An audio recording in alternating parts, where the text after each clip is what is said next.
마왕, 태풍 태양 봤어? 태양은 보면 눈이 아프니까 볼 수가 없고, 태풍은 얼마 전에 그 영화를 봤는데 그 영화에서 그런 말을 한다.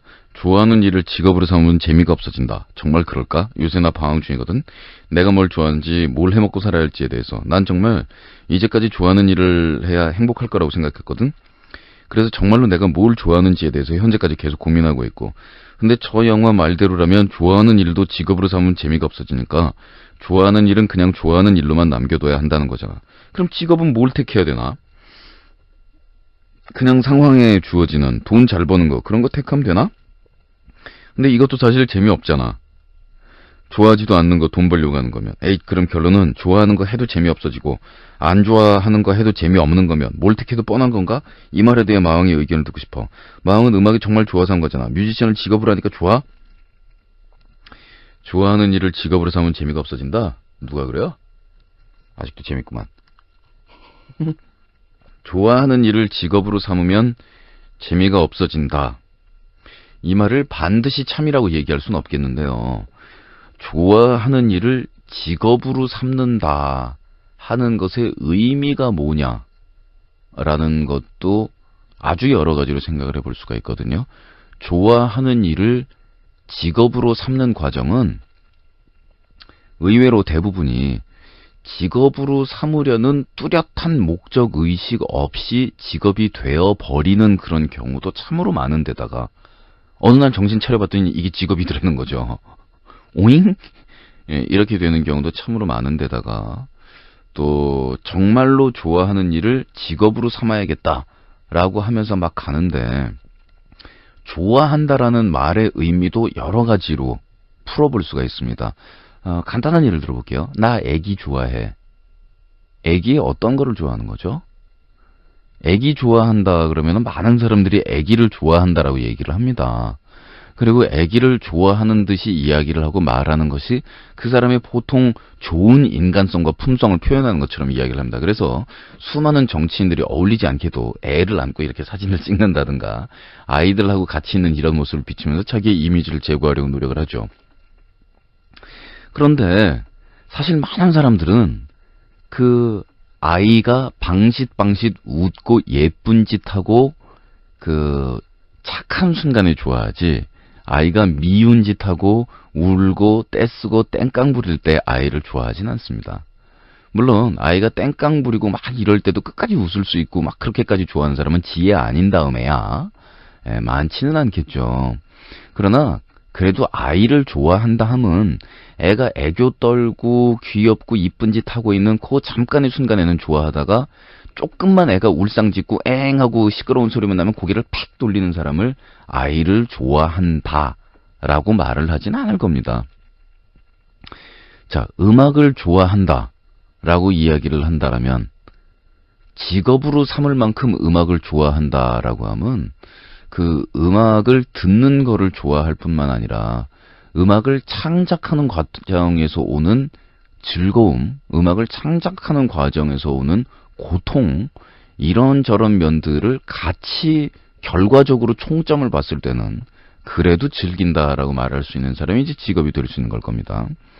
자, 아이를 좋아한다라고 하면 인간인 이상 새벽 3시에 애가 빽빽 울 때는 분명히 짜증은 나겠으나 그래도 최소한 아이의 그 한 단편만을 좋아하는 걸 가지고 나는 아이를 정말 사랑해 이렇게 얘기하는 것은 안 되는 것처럼 영화를 좋아해 라고 할 때는 그 영화 안에 담겨있는 애정이라는 것이, 또 내가 어떤 일을 좋아해라고 할 때는 그 안에 있는 부정적인 면마저도 어느 정도는 끌어안고 감수를 하면서까지 좋아하는 이런 사람들에 한해서 이야기가 되는 걸 겁니다. 그러니까 좋아하는 일을 직업으로 삼으면 재미가 없어진다라는 이 문장도 뜯어서 이야기를 면밀히 한번 정확하게 해보자 그러면 밑도 끝도 없습니다.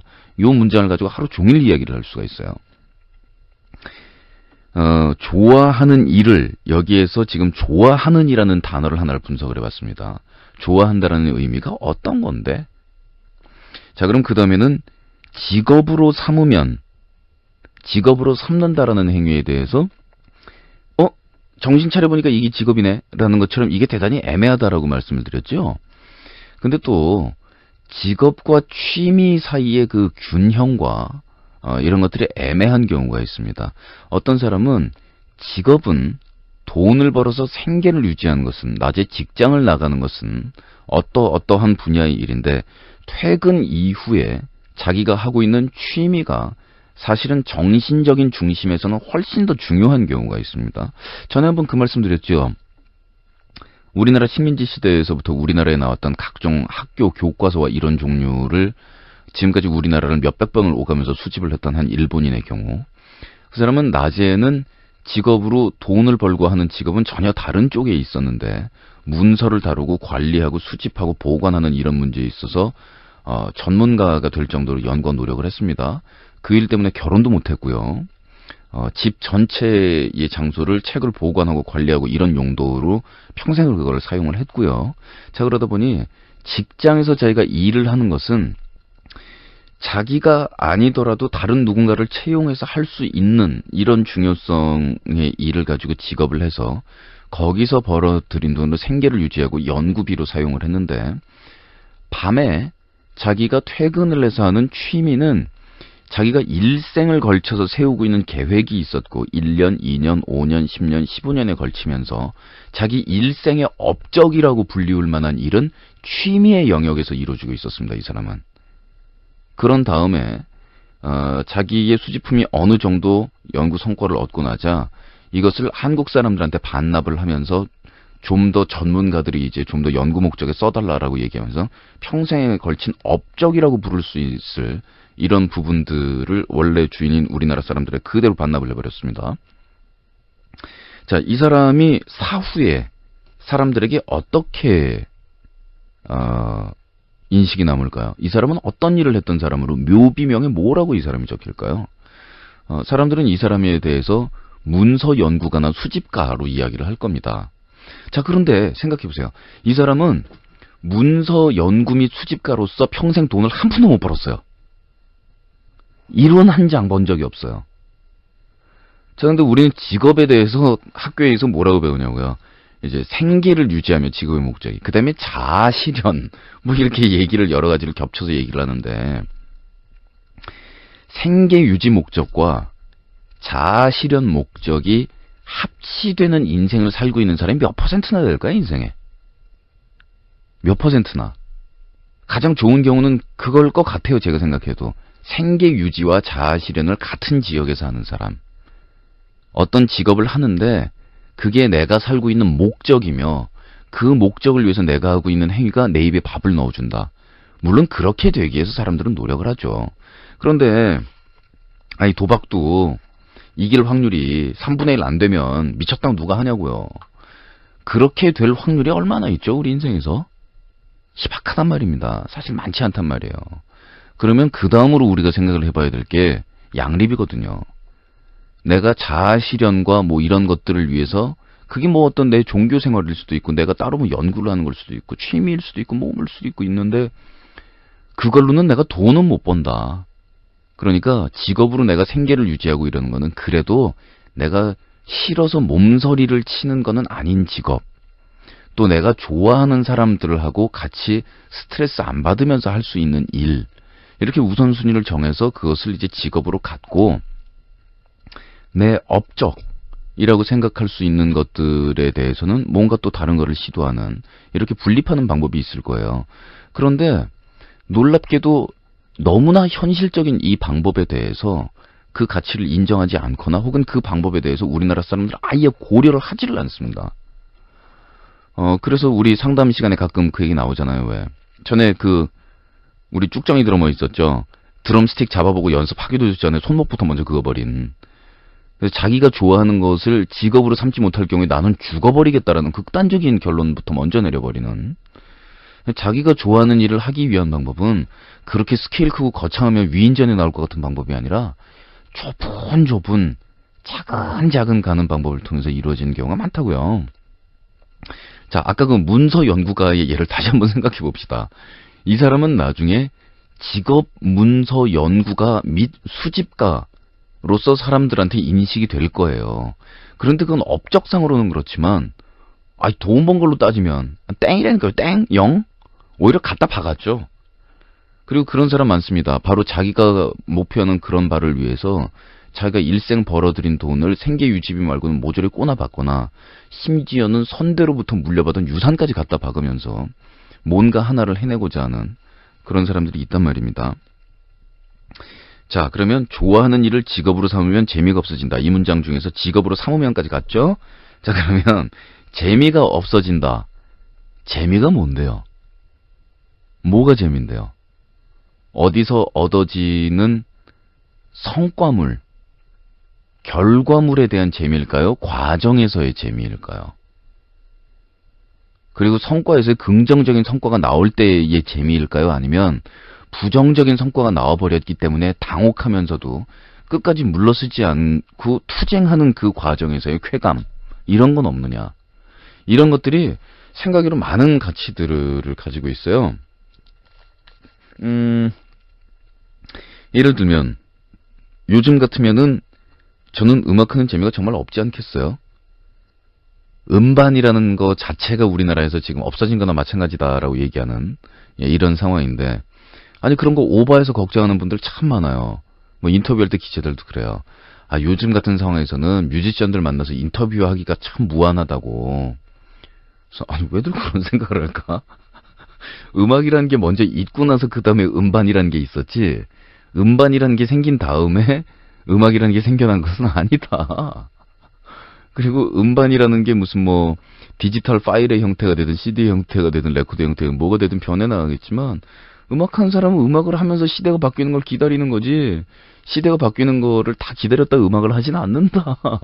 내가 무슨 뭐 MP3가 어떻게 갈지 시대가 돌아가는 걸 다 본 다음에 그러면 곡 쓰자라고 생각하고 곡 쓰는 거 멈추겠느냐. 아니 그러면 재미가, 그러면은 내가 판이 막 100만 장이 팔리고 이럴 땐 되게 재미가 있었고, 고등학교 1학년 때 쥐 나오고 전기 나오고 이런 합주실에서 친구들하고 앉아가지고서 음악을 해가지고서 음악하면서 살 수 있다면 참 좋을 텐데, 이럴 때는 그렇다면 판이 한 장도 안 팔리고 있던 무명 시절이었기 때문에 그럼 그땐 계속 불행했느냐? 그럼 뭐냐 재미라는 게? 내가 유명해지는 재미냐? 성과가 나오는 재미냐? 이게 하다 보면 과정에서 얻어지는 재미는 되게 오래 가고, 결과로서 얻어지는 재미는 생각보다 굉장히 짧게 간다.